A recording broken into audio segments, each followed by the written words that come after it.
Teaching your dog to handle restraint is also going to be beneficial at the vet and at the groomer, or even for yourself. If you have to carry them off of a trail, if you have to restrain them at the vet, if you need to do your own dog's nails, things like that, your dog being able to accept restraint is going to make it a calmer situation if it's already a stressful situation. So we don't need to make a stressful situation worse by now adding all of this restraint. So we are going to condition, I like to say we are training for situations, not training in situations. It's not good enough to go to the vet, have them restrain your dog, and while they're doing that restraint, giving them cheese or hot dogs in the moment. While it's good in the moment, it's not good enough. We want to condition our dogs to know how to handle that restraint, be calm with that restraint, be still and cooperative with that restraint, and that way it's not always a stressful situation. I want you to think about having 500, that's kind of an exaggeration, but 500 totally pleasant experiences with restraint, and then the one maybe not so pleasant experience.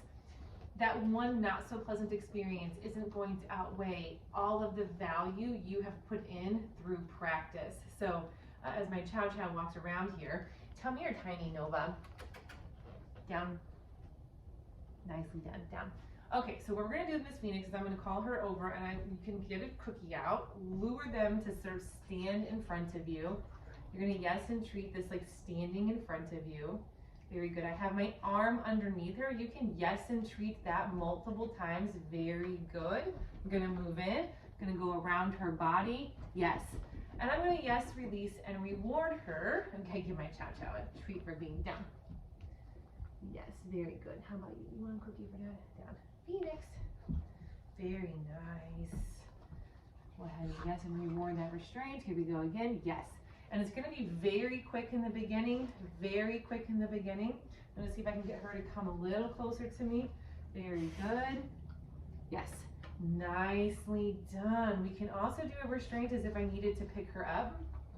Lure her to stand in front of me. Bring her in a little closer. Very good. Around and behind her butt. Yes. Very good. So we're yesing the moment that we have the restraint happening. Yes. And then we release so that we can reward. So again, you're yesing the restraint as it's happening. So we're letting the dog know that this is the correct thing. Yes, this is what's being yesed. And then we're going to let them go and reward them. And I have one cookie left. So we're going to do another behind the back end restraint.